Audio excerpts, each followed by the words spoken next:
अस्सलाम वालेकुम। शोबे उर्दू से मैं हूँ इफ्तिहार अहमद और आज का हमारा मौज़ूए सुख़न है अहमद नदीम कासमी की गज़ल। अहमद नदीम कासमी की गज़ल पढ़ने से पहले हम इस गज़ल को तहतुल लफ्ज़ में पढ़ लेते हैं ताकि इसका तलफ़्फ़ुज़ वाज़ेह हो जाए। कौन कहता है कि मौत आई तो मर जाऊँगा, कौन कहता है कि मौत आई तो मर जाऊँगा, मैं तो दरिया हूँ समुंदर में उतर जाऊँगा। तेरा दर छोड़ के मैं और किधर जाऊँगा, घर में गिर जाऊँगा सहरा में बिखर जाऊँगा। तेरे पहलू से जो उठूँगा तो मुश्किल ये है, सिर्फ़ एक शख्स को पाऊँगा जिधर जाऊँगा। अब तेरे शहर में आऊँगा मुसाफिर की तरह, साये अब्र की मानिंद मैं गुज़र जाऊँगा। तेरा पैमाने वफ़ा राह की दीवार बना, वरना सोचा था कि जब चाहूँगा मर जाऊँगा। चारा साज़ों से अलग है मेरा मयार के मैं ज़ख्म खाऊँगा तो कुछ और समझ जाऊँगा। ज़िंदगी शम्मा की मानिंद जलाता हूँ नदीम, बुझ तो जाऊँगा मगर सुबह तो कर जाऊँगा। अज़ीज़ तलबा व तालिबात, अब हम चलते हैं मौज़ूए सुख़न की तरफ। शायर का नाम अहमद नदीम कासमी, असल नाम अहमद शाह। अज़ीज़ तलबा व तालिबात, एक बात को आपने ज़रूर मद्देनज़र रखना है कि हम यहाँ पे आपको असल नाम लिख कर देते हैं, लेकिन जब गज़ल की तशरीह आप करेंगे तो आप उनका कलमी नाम ही लिखेंगे, ठीक है। वहाँ पे आपने असल नाम अहमद शाह नहीं लिखना। ये सिर्फ हिस्सा मारूज़ी यानी ऑब्जेक्टिव के लिए आपको बताया जाता है कि आपका ऑब्जेक्टिव क्लियर हो जाए। वालिद का नाम पीर ग़ुलाम नबी, सिन्ने पैदाइश 1916, सिन्ने वफ़ात 2006। पहला अफसाना आपका कौन सा था? बदनसीब बुत तराश। अज़ीज़ तलबा व तालिबात, हम यहाँ पे चीदा चीदा ऑब्जेक्टिव, चीदा चीदा मारूज़ी आपको लिख देते हैं, लेकिन 78 सफ़ा पर आपने इसका पूरा तारुफ ज़रूर पढ़ना है, क्योंकि आपका हिस्सा मारूज़ी इस पर मुश्तमिल होगा। और पढ़ने का फ़ायदा यह है कि इनका अफसाना माएँ भी मौजूद है उधर। गज़ल के शुरू में आपको इनका तारुफ नहीं मिलेगा, क्योंकि ये नसर भी इन्होंने लिखी हुई है, अफसाना भी इनका लिखा हुआ मौजूद है। उसके शुरू में इनका तारुफ आपको मिल जाएगा, क्योंकि ये बेहतरीन नसर निगार भी हैं, बेहतरीन शायर भी हैं। गज़लें भी आपने बहुत अच्छी कहीं, नज़में भी आपने बहुत अच्छी कहीं, और इसके अलावा आपने बहुत अच्छे सहाफ़ी भी थे। आप मशहूर ज़माने इनके नज़्म सुनते हैं, खुदा करे कि मेरी अर्ज़ पाक पर उतरे वो फ़सल गुल जिसे अंदेश है ज़वाल ना हो, यहाँ जो सब्ज़ा उगे वो हमेशा सब्ज़ रहे, और ऐसा सब्ज़ के जिसकी कोई मिसाल ना हो। ऐसी नज़में आप सुनेंगे जिससे वतन की मोहब्बत की खुशबू आएगी। इसके बाद हम अहम तसानीफ़ की तरफ आते हैं। चौपाल, बगोले, तलुओ गरूब, गर्दाब, आंचल, सैलाब, आबले, दरो दीवार, सन्नाटा, बाज़ार हयात, बरगे हिना, घर से घर तक, कपास का फूल, बहुत बेहतरीन इनका अफसाना है। नीला पत्थर, अहम तसानीफ़ जो शायरी से ताल्लुक़ रखती हैं, हमने यहाँ पे जो पढ़ी हैं वो नसर से ताल्लुक़ रखती हैं। धड़कने, रिमझिम, शोले गुल, दश्ते वफ़ा, मुहीत, दवाम और लोहे खाक। बसीत, इंतहाबे कलाम जो हम पढ़ने जा रहे हैं, ये कहाँ से लिया गया है? बसीत से लिया गया है, ठीक है। इनकी किताब का नाम है। सबसे पहला शेर है, कौन कहता है कि मौत आई तो मर जाऊंगा, मैं तो दरिया हूं। मैं क्या हूं? दरिया हूं, समुंदर में उतर जाऊंगा। अजीज तलबा और तालिबा, सबसे पहले एक बात को मद्देनजर रखना है कि यहाँ पे दो इस्तिआरे इस्तेमाल हुए हैं, एक दरिया और एक समुंदर का। समुंदर दायमी जिंदगी के लिए इस्तेमाल हुआ है और दरिया फानी जिंदगी के लिए इस्तेमाल हुआ है। इस चीज़ को आपने मद्देनजर रख के इसकी तशरीह सुननी है। और सबसे पहले आपने शायर का फ़लसफ़ा ज़रूर याद रखना है, वो क्या है? अज़मत इंसान। मफ़हूम इसका सुन लें, मौत आने पर मैं फ़ना यानी ख़त्म नहीं होऊंगा, बल्कि अपने रब से मिलकर दायमी ज़िंदगी पा लूँगा। अजीज़ तलबा और तालिबा, सबसे पहले आपने एक बार याद रखना है कि यहाँ पे शायर कहना क्या चाहता है। अज़मत इंसान को बयान कर रहा है। कहता है कि इंसान मर कर भी मरता नहीं है, सिर्फ वो मरता है फ़ानी ज़िंदगी में। और आपने मशहूर जुमला सुना होगा, आए रोज़ आप सुनते हैं कि फ़लाँ शख्स का इंतकाल हो गया है। इंतकाल के लफ्ज़ी माना क्या है? एक जगह से दूसरी जगह मुंतकिल हो जाना, ठीक है। आपने अक्सर सुना होगा कि हर जी रूह ने मौत का जायका चखना है। याद रखें, आपके सामने एक डिश की जाए, जायका आपको चखने को कहा गया, पूरी डिश खाने को नहीं कहा गया, सिर्फ आपने जायका चखना है कि आपने थोड़ी देर के लिए मौत का जायका चखना है और फानी जिंदगी से दायमी जिंदगी की तरफ रवाना हो जाना है। ठीक है, जिस तरह अजीज तलबा और तालिबात, दरिया का पानी समुंदर में मिलकर क्या हो जाता है, दायमी। दरिया सूख जाते हैं लेकिन समुंदर नहीं। याद रखना है ये लफ्ज क्या है, समुंदर, समंदर नहीं है। समंदर आग में पैदा होने वाले कीड़े को कहा जाता है। तो शायर यहां अजमत इंसान बयान करते हैं, कहते हैं कौन कहता है।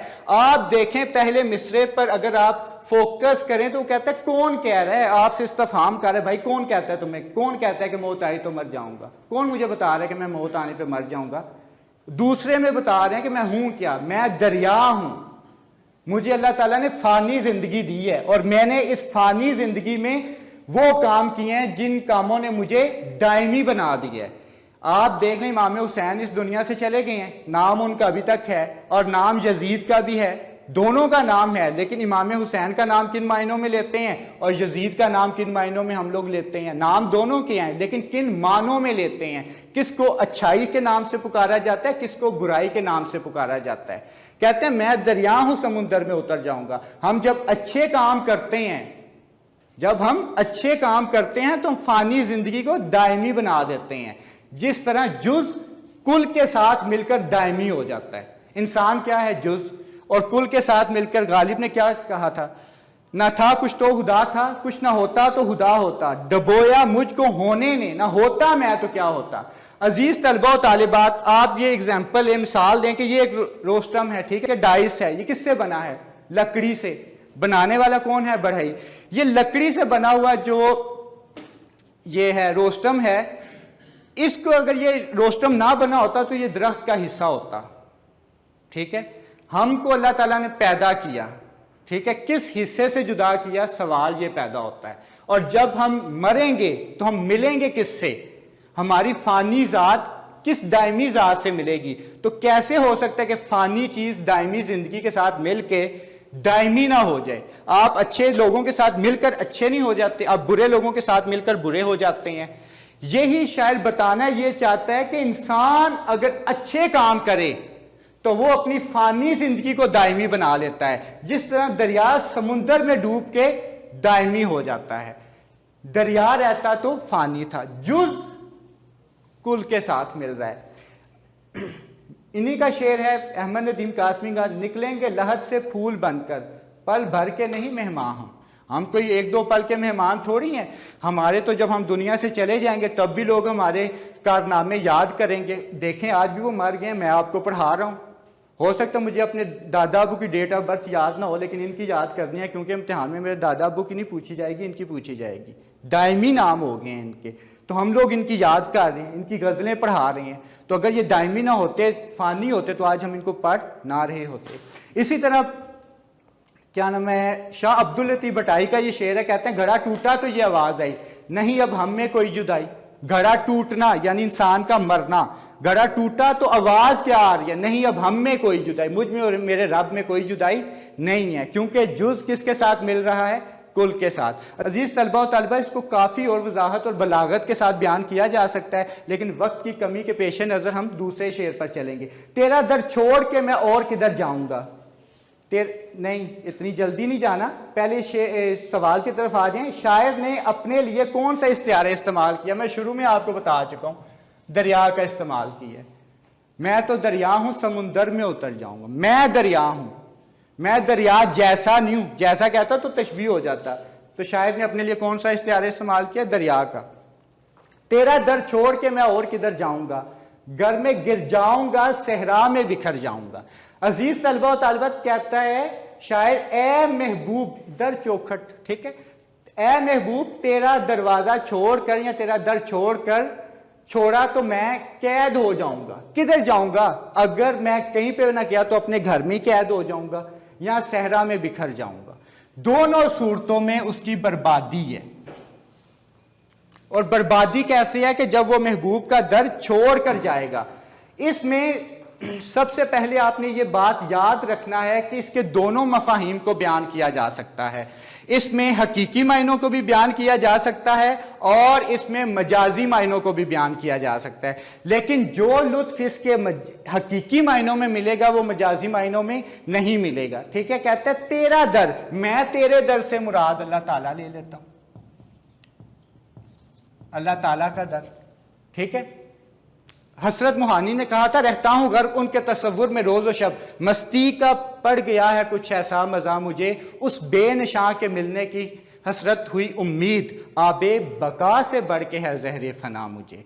ठीक है, जब इंसान उसको पा लेता है, उसको पानी की तगोदो करते हुए उसको पा लेता है, तो फिर वो इस जिंदगी से छुटकारा चाहता है या वो काम करता है कि उससे जल्द अज जल्द शर्फ बारियाबी हासिल कर सके। कहते हैं तेरा दर छोड़ के मैं और किधर जाऊंगा। फिर सवाल, किधर जाऊंगा? तेरा दर छोड़ के। अल्लाह ताला अगर मैं तेरा दर छोड़कर चला गया तो मुझे यह भी बतला दे मैं किधर जाऊंगा। नहीं बताया किसी ने किधर जाने का, शायर ने खुद बता दिया, घर में गिर जाऊंगा, घर में कैद हो जाऊंगा, सहरा में बिखर जाऊंगा। सहरा में बिखरने से मुराद जिस तरह रेत के ज़र्रात बिखर जाते हैं और अपना वजूद खो बैठते हैं, दर बदर हो जाते हैं, उसी तरह शायर कहते हैं कि मैं बिखर जाऊंगा, मेरा कोई पुरसाने हाल नहीं होगा। जिस तरह हसरत फिर और जाके करें किसकी बंदगी, अच्छा जो सर उठाएं भी इस आस्था से हम। हसरत खुद सवाल करते हैं, कहते किसकी बंदगी करें। हसरत फिर और जाके करें किसकी बंदगी, किसकी बंदगी? कोई है इस काबिल कि अल्लाह ताला के सिवा उसकी इबादत की जा सके? शायर भी इधर यही सवाल कर रहा है, वो भी इस्तफाम कर रहा है, तेरा दर छोड़ के मैं और किधर जाऊंगा। अल्लाह ताला के सिवा कोई है तो नहीं है जो हमारी फरियाद को सुने। शायर कहते तेरा दर छोड़ के मैं और किधर जाऊंगा, बता दे। अगर छोड़ूंगा तो मेरी हालत जार क्या होगी, घर में गिर जाऊंगा, सहरा में बिखर जाऊंगा, कि घर में कैद होकर रह जाऊंगा। और जब इंसान घर में कैद हो जाता है तो उसकी याद और सिताती है जिसको वो चाहता है, जो उसका महबूब होता है। जब इंसान कैद हो जाए तो फिर तो और ज्यादा टूट कर याद आती है। अगर आप इसी शेर को मजाजी ले लें तो आपको एक बात तो याद होगी, जहां पे जो गजल है उसकी लफाजी जो है इश्क मजाजी को मिलती है, वो इश्क मजाजी की जो है वो रहनुमा है, तो वहाँ वो इश्क मजाजी के तर्जुमान भी नज़र आती है। अल्फाज तो मजाज ने दिए हैं इसको, गज़ल को, तो मजाजी में अगर हम जाएं तो कोई हम गलत काम नहीं करेंगे। गज़ल के दोनों माना लिए जा सकते हैं। तो मजाजी मानों में भी कभी भी शायर अपने महबूब का दर नहीं छोड़ता, और उसका महबूब का दर छोड़ने की वजह यही होती है कभी आते जाते महबूब की ज़ियारत उसके शरबत दीदार से मुस्तफ़ीद हो सके। ठीक है, जिस तरह गालिब ने कहा था, आपने पिछले साल पढ़ चुके हैं, दाइम पड़ा हुआ तेरे दर पर नहीं हूँ मैं, खाक ऐसी ज़िंदगी पे के पत्थर नहीं हूँ मैं। दाइम जो रह ना सके अपने महबूब के दर पर। तो अज़ीज़ तलबा और तालिबात, एक चीज़ आपने और मद्देनज़र रखनी है, इसमें घर में गिर जाऊँगा लिखते हुए दोनों अल्फाज एक जैसे हैं। ठीक है, दोनों लफ्ज़ एक जैसे हैं, घर ज़बर के साथ है, गिर कैद हो जाना। ठीक है, तो दोनों अल्फाज की मिला एक है, सिर्फ ज़ेर और ज़बर के फ़र्क से माना तब्दील हो जाएंगे। आपकी मशक में सवाल है तजनीस मुहर्रफ, दो अल्फाज जो तहरीर में बिल्कुल यकसा हो लेकिन अराब में फ़र्क हो, तजनीस मुहर्रफ कहलाते हैं। दर्ज बाला शेर में लफ्ज़ घर तजनीस मुहर्रफ है, घर भी है और गिर भी है, जो दो अलग अलग मायनों में इस्तेमाल हुआ है। फिर शायर कहता है सहरा में बिखरने से क्या मुराद है। आपको मैं बता चुका हूँ पहले कि सहरा में बिखरने से क्या मुराद है, दर बदर क्या हो जाना, किसी हाल में फिर खुश ना रहना, यानी अपने दर को छोड़ के बिखर जाना। जिस तरह सहरा में चलने वाली हवा की वजह से रेत बिखर जाती है, उस तरह अपने महबूब को छोड़ने की वजह से इंसान भी बिखर जाएगा। शायर कहता है मैं खुद भी बिखर जाऊंगा। उसके बाद शेर नंबर 3 है, तेरे पहलू से जो उठूंगा तो मुश्किल ये है, सिर्फ एक शख्स को पाऊंगा जिधर जाऊंगा। तेरे पहलू महबूब का तज़किरा है।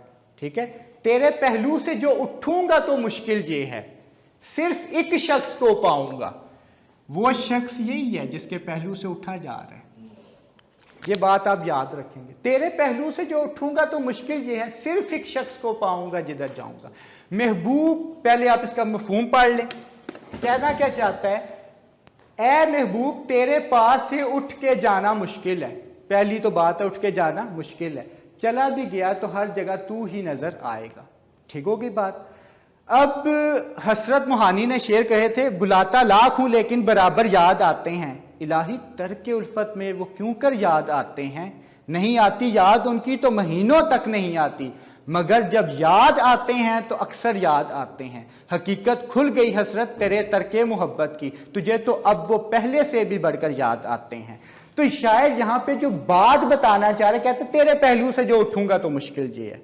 पहले तो वो लम्हात बता रहे हैं कि तेरे पहलू से उठूंगा तो उसमें मुश्किलात क्या हैं, पहले ही आगाह किया जा रहा है कि तेरे पहलू, महबूब के पहलू से उठते हुए क्या मुश्किलात पेश आएंगी, सिर्फ एक शख्स को पाऊंगा जिधर जाऊंगा।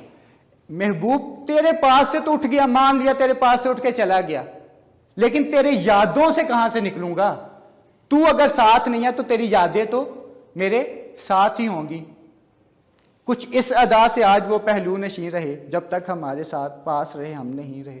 वो भाई महबूब पास हो या ना, उसकी यादें साथ होती हैं। इंसान दुनिया छोड़ के चला जाता है, उसकी यादें कभी नहीं छोड़ती आपको, बल्कि शख्स चला जाए तो उसकी यादें और आपको तड़पाती हैं। ठीक है, तो शायर कहता है तेरे पहलू से जो उठूंगा तो मुश्किल जी। हासिल कलाम यह है कि तेरे पहलू से उठ गया ना तो मुश्किल यह है, तेरी यादें मुझे जकड़ लेंगी। जिस तरह शायर कहता है तेरे ख्याल से दामन बचा के देखा है, दिलो निगाह को भी आजमा के देखा है, नशाते दिल की कसम तू जो नहीं तो कुछ भी नहीं, बहुत दिनों तुझे हमने बुला के देखा है। फिर कहता है तीसरे शेर में शख्स का लफ्ज किसके लिए इस्तेमाल हुआ है, आपको मैं बता चुका हूं शख्स का लफ्ज किसके लिए इस्तेमाल हुआ है, महबूब के लिए। तो अजीज तलबा व तालिबात, ये हमने 3 अशार की तशरीह की है। इसके बाद इंशाल्लाह हम चलते हैं अपने चौथे शेर की तरफ। शेर नंबर 4 है, अब तेरे शहर में आऊंगा मुसाफिर की तरह, अब तेरे शहर में आऊंगा मुसाफिर की तरह, सायाए अब्र की मानिंद मैं गुजर जाऊंगा। मुसाफिर की तरह, याद रखें फन्नी महासिन में लिखेंगे कि मुसाफिर की तरह। इस शेर में पहले मिसरे में शायर ने मुसाफिर की तशबीह इस्तेमाल की अपने लिए। ठीक है, फिर कहते हैं साये अबर की मानिंद मैं गुजर जाऊंगा, और गुजरूं का कैसे, साये अबर की मानिंद, बादल का साया, बादल का साया, मानिंद तरह। ठीक है, गुजर जाऊंगा, 2 तशबीहात इस्तेमाल हुई हैं। ठीक है, आप ये जहन नशीन कर लेंगे। आपसे ये भी पूछा जा सकता है मुख्तसर सवालात में कि इस शेर में शायर ने मुसाफिर की तशबीह किसके लिए इस्तेमाल की है, अब तेरे शहर में आऊँगा अपने लिए ही इस्तेमाल की है। ठीक है, अब अजीज़ तलबा व तालिबात इसका मफहूम पढ़ लेते हैं। ए महबूब, अब मैं तेरे शहर में मुसाफिर की तरह आऊँगा और बादल के साए की तरह वापस लौट जाऊँगा। तशरीह करते हुए हमने इस लफ्ज़ को भी जहन नशीं रखना है, अब का लफ्ज़ जो इस्तेमाल हुआ है। ठीक है, कहते हैं अब तेरे शहर में आऊँगा मुसाफिर की तरह। इसका मतलब ये है कि इससे पहले जो शायर था वो महबूब के शहर में ही रहता था, उधर ही उसकी रिहाइश थी, लेकिन क्योंकि महबूब ने वफा में या मोहब्बत में जो महबूब आशिक़े ज़ार से वादे किए थे वो वादे पूरे नहीं किए।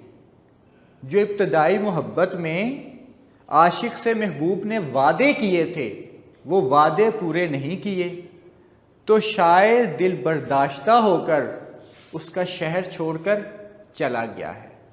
लेकिन क्यों कि उशाक को महबूब की याद हमेशा सताती है, जब उनके दिल में कसक उठती है तो वो फिर महबूब के शहर का रुख करते हैं। वो ना चाहते हुए भी महबूब के शहर की तरफ ज़रूर जाते हैं।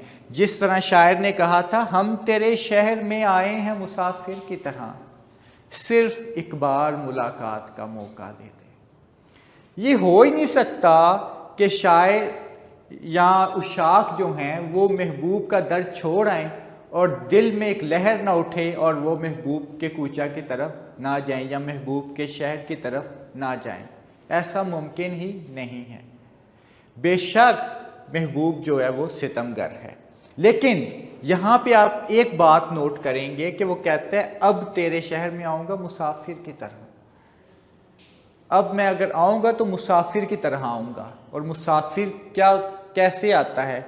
वो मुस्तकिल क़याम के लिए नहीं आता, लम्हा भर के लिए वो क़याम करता है और क़याम करके चला जाता है।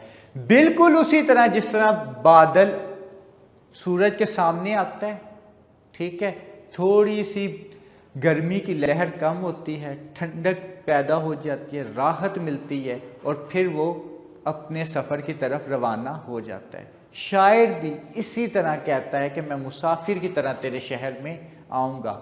अब मैं मुस्तकिल क़याम करने वाला नहीं हूँ, अब सिर्फ लम्हे भर के लिए आऊँगा, वो भी अपने दिल के हाथों मजबूर होकर। लेकिन वहाँ मुस्तकिल क़याम नहीं करूँगा। जैसे मुहसिन नकवी ने कहा था, नया है शहर नए आसरे तलाश करूँ, तू खो गया है कहाँ अब तुझे तलाश करूँ। अब कहाँ महबूब मिलेगा, क्योंकि महबूब तो बेगाना हो गया। तो कहते हैं आना ज़रूर है तेरे शहर में, लेकिन मुस्तकिल क़याम के लिए नहीं, मुख्तसर ठहराव के लिए। क्यों कि अब शायर को महबूब से वफ़ा की उम्मीद बिल्कुल नहीं रही। जिस तरह गालिब ने कहा था, हमको उनसे है वफ़ा की उम्मीद जो नहीं जानते वफ़ा क्या है। अब हम आते हैं 5वें शेर की तरफ। तेरा पैमाने वफ़ा राह की दीवार बना, वरना सोचा था कि जब चाहूँगा मर जाऊँगा। वरना सोचा था कि जब चाहूँगा मर जाऊँगा। पैमाने वफ़ा साथ निभाने का वादा या वफ़ा में किया हुआ वादा, ठीक है, ये मोहब्बत में किया हुआ वादा, ठीक है। तेरा पैमाने वफ़ा राह की दीवार बना, वरना सोचा था कि जब चाहूँगा मर जाऊँगा। मफ़हूम, अगर मुझे तेरे वादे का पास किसको कहते हैं? लिहाज, मुरव्वत बख्शना, ठीक है, छूट देना किसी को, ना होता तो मैं जब चाहता अपनी मर्ज़ी से मर जाता। ये शेर बहुत खूबसूरत है। गो के शायर ने उर्दू का रवायती मजमून ही कलमबंद किया है, लेकिन बड़े खूबसूरत अंदाज में महबूब की बेवफाई की तरफ इशारा किया है। कहता है तेरा पैमाने वफ़ा राह की दीवार बना। ए महबूब, तूने जब वफ़ा में वादे किए थे साथ निभाने के, तूने कस्में खाई थी कि कभी एक दूसरे का साथ नहीं छोड़ेंगे। तूने ये वादे किए थे कि मरते दम तक इकट्ठे रहेंगे, वफ़ा करेंगे, वफ़ा निभाएंगे। लेकिन गो कि अब तूने कोई भी अपना वादा पूरा नहीं किया। अब जब भी मैं मरना चाहता हूँ, जब भी मैं मरना चाहता हूँ, तो तेरे किए हुए वादे, जो उसने वसल के वादे किए थे, मिलने के वादे किए थे, वो मेरे रास्ते की दीवार बन जाते हैं। तो मैं खुदकुशी करते हुए पीछे हट जाता हूँ। वरना सोचा था कि जब चाहूँगा मर जाऊँगा। वरना मैं तो चाहता था मरना, लेकिन जब मरने लगता हूँ तब मुझे तेरा किया हुआ वादा याद आता है। गो के मुझे मालूम है कि तू अपने वादे को वफा करने वाला नहीं है। जिस तरह अहमद फराज ने कहा था, अब के तजदीद वफा का नहीं इम्कान जाना, याद क्या तुझको दलाएं तेरा पेमा जाना। यूं ही मौसम की अदा देख के याद आया है, किस कदर जल्द बदल जाते हैं इंसान जाना। जिंदगी तेरी अता थी जो तेरे नाम की, हमने जैसे भी बसर की तेरा एहसान जाना। अब दूसरी बात इसमें ये है जो शायर बताना चाहता है, जो आशिक़ सादिक बताना चाहता है, जो आशिक़ ज़ार बताना चाहता है, वो बुनियादी बात ये है कि और उशाक तो मोहब्बत में सिर्फ जीते महबूब की मर्ज़ी से हैं, और उशाक तो और आशिक तो सिर्फ मोहब्बत में जीते महबूब की मर्ज़ी से हैं। मैं तो मर भी तेरी मर्ज़ी के बगैर नहीं सकता, मैं तो मर भी अपनी मर्ज़ी से नहीं सकता जब तक तेरी मर्ज़ी ना हो। यानी यहाँ तो शायर जिद लगा के बैठा हुआ है कि तुझसे मिले बगैर मरना नहीं है। अजीज़ तलबा व तालिबात, इस शेर में से एक सवाल बनेगा, शायर की मौत में कौन सी चीज़ हायल है? यह आपकी मश्की सवाल है, आपका मश्की सवाल है। इस सवाल से कोई सवाल नहीं बना, मैंने आपको बता दिया, वो तशबीहात पूछ सकता है, लेकिन मश्क में इससे कोई सवाल नहीं है, क्योंकि शायर से महबूब ने मुलाकात का वादा किया था कि महबूब अपना वसल अता करेगा। इसी इंतज़ार में शायर अपनी ज़िंदगी के अयाम गुजार रहा है, वरना उसे ज़िंदगी से कोई दिलचस्पी नहीं है। अज़ीज़ तलबा व तालिबात, इस शेर को पढ़ें और इसके फ़नी महासिन देखें कि शायर के जो नुदरत, इस शेर में शायर के जो नुदरत ख़याल है, नायाब ख़यालात हैं जो उसके, और इस शेर की सादगी और उस सादगी में पाई जाने वाली चाशनी जो है वो तारीफ़ के लायक है। ठीक है, ये आप फ़नी महासिन में लिख सकते हैं। फिर हम आ जाते हैं शेर नंबर 6 की तरफ। चारा साजों से अलग है मेरा मयार के मैं, जहम खाऊंगा तो कुछ और संवर जाऊंगा। चारा साजों से, चारा साज किसे कहते हैं?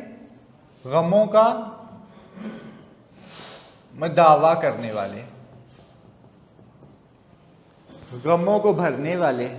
ठीक है, मयार, कसौटी, परख, स्टैंडर्ड उसका जो भी है। जहम खाऊंगा तो कुछ और संवर जाऊंगा, कुछ और निखर जाऊंगा, कुछ और खूबसूरत दिखना शुरू हो जाऊंगा। मफहूम, मोहब्बत करने वालों का अंदाज चारा साजों से अलग हुआ करता है, या आप ये भी लिख सकते हैं आम लोगों से अलग हुआ करता है। मोहब्बत करने वाले जहम खाने के बाद और भी संवर जाते हैं और निखर कर सामने आते हैं। वो क्यों? क्योंकि शायर कहता है कि एक आशिक जो है उसकी ज़िंदगी और एक आम शख्स की ज़िंदगी बिल्कुल अलग है। आम शख्स को जब जहम मिलता है तो वो उसका बहुत वावेला करता है, लेकिन उस शाख को जब जख्म मिलता है, जब उस शाख को जख्म मिलते हैं तो वो उसका वावेला नहीं करते, बल्कि वो उसको सीने में सजा के रखते हैं। ठीक है, वो कहते चारा साल जख्म खाऊंगा तो कुछ और निखर जाऊंगा। वो कहना ये चाहता है कि महबूब जो जख्म देता है, ये जख्म मेरे लिए बहुत अच्छे हैं, जो मुझ में बर्दाश्त का मादा पैदा करते हैं, और यही जख्म जब मेरे सीने में खिले रहते हैं, जब नासूर की कैफियत इख्तियार कर लेते हैं, तो ये जख्म हर वक्त मुझे अपने महबूब की याद दिलाते हैं। या इंसान इन जख्मों का आदी हो जाता है, या फिर वो इन जख्मों के बगैर रह नहीं सकता। ठीक है, जिस तरह जॉन एलिया ने कहा था, चारा साजों की चारा साजी से दर्द बदनाम तो नहीं होगा, हाँ दवा दो मगर ये बतला दो मुझे आराम तो नहीं होगा। फिर गालिब ने भी कहा था, कता कीजिए ना ताल्लुक हमसे, कुछ नहीं है तो अदावत ही सही। रंज से हुगर हो इंसान तो मिट जाता है रंज, मुश्किलें इतनी पड़ी मुझ पे कि आसान हो गई। ये सब अशार हमें बता क्या रहे हैं? ये सब अशार हमें ये बता रहे हैं कि आशिक जो होता है उसकी सिर्फ एक आरज़ू होती है कि महबूब किसी न किसी तरह याद करे। महबूब मोहब्बत दे ना दे, नफ़रत दे, चलो वो कुछ अता तो कर रहा है। वो कहते हैं ना, होंठों पे कभी उनके मेरा नाम ही आए, आए तो सही बरसरे इल्ज़ाम ही आए। एक आशिक ज़ार के लिए इतना ही काफ़ी है कि उसको ज़ख्म दिए जा रहे हैं। ये बात इस बात की आगाही दिलाती है कि महबूब को आशिक की याद तो है, उसको पता तो है कि मेरा कोई आशिक है। इससे सवाल जो बनेगा, जख्म खा कर संवरने से क्या मुराद है? जख्म खा कर संवरने से मुराद है कि इंसान जिससे मोहब्बत करता है उसकी दी गई हर तकलीफ़ भी आशिक के लिए बाइस राहत होती है। यानी महबूब के दिए हुए जख्म भी आशिक के लिए मसीहाई का काम करते हैं। यानी जो आशिक को जख्म मिलते हैं वो भी महबूब, जो आशिक को जख्म मिलते हैं जो महबूब उसे देता है वो भी आशिक के लिए क्या करते हैं, मसीहाई का काम करते हैं। शेर नंबर 7, जिंदगी शम्मा की मानिंद जलाता हूँ नदीम, जिंदगी शम्मा की मानिंद जलाता हूँ नदीम, बुझ तो जाऊंगा मगर सुबह तो कर जाऊंगा। शम्मा की मानिंद तशबीह इस्तेमाल हुई है, शम्मा की तरह, ठीक है। बुझ तो जाऊंगा मगर सुबह तो कर जाऊंगा। हमारी जिंदगी शम्मा की तरह है जो बुझ तो जाती है मगर सुबह तलू कर जाती है। अब अजीज तलबा और तालिबात, शायर कहना क्या चाहता है, वो एक मिसाल दे रहा है हमें तशबीह के पैरहन में कि मैं जो ज़िंदगी हूँ किसकी तरह गुजारता हूँ, शम्मा की तरह। और शम्मा की फितरत में है कि वो उजाला पैदा करती है, रोशनी पैदा करती है, वो अंधेरे का नामो निशान मिटा देती है और रोशनी पैदा करती है। अब अहमद नदीम कासमी क्या कहते हैं कि ज़िंदगी शम्मा की माने जलाता हूँ नदीम, मैंने भी अपनी ज़िंदगी को शम्मा की माने जलाया है, यानी मैंने अपनी फ़ानी ज़िंदगी को दायमी ज़िंदगी बनाया है।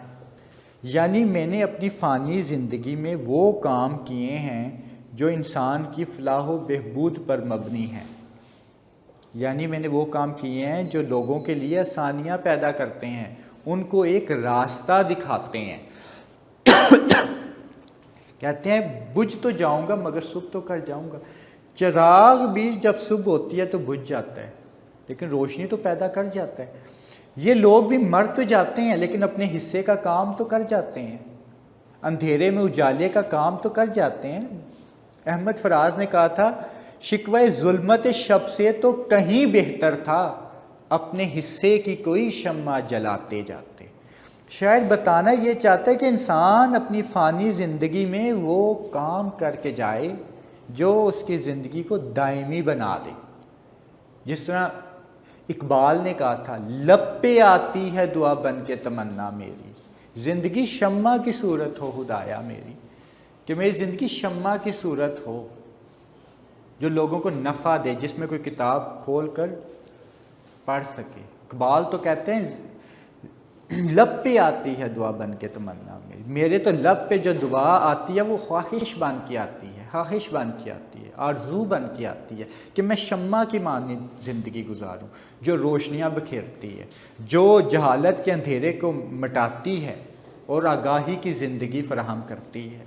तो शायर जिस तरह जिगर मुरादाबादी ने कहा था, हमको मिटा सके ये ज़माने में दम नहीं, हमसे ज़माना खुद है ज़माने से हम नहीं। और साहिर लुधियानवी, माना कि इस ज़मीन को ना गुलजार कर सके, कुछ हार कम तो कर गए गुजरे जिधर से हम। यानी इंसान जो कुछ कर सके, जो उससे बन पड़े वो तो करे ना। अशफाक अहमद का मशहूर कौल है जो अपने हर प्रोग्राम के शुरू में कहते थे और आखिर में कहते थे, अल्लाह ताला हमें आसानियाँ पैदा करने की तौफीक दे। ठीक है, तो अल्लाह ताला से दुआ कहूँ कि आपको ये टॉपिक जो है, मौज़ूए सुखन जो है, ये समझ आ जाए और इसमें जो अज़ीज़ तलबा और तालिबात आपको बातें समझ में नहीं आई वो आप अपने अपने साज़ा से भी पूछ सकते हैं और आप कमेंट्स में डायरेक्ट मुझसे भी पूछ सकते हैं। खुश रहें, अल्लाह हाफिज़।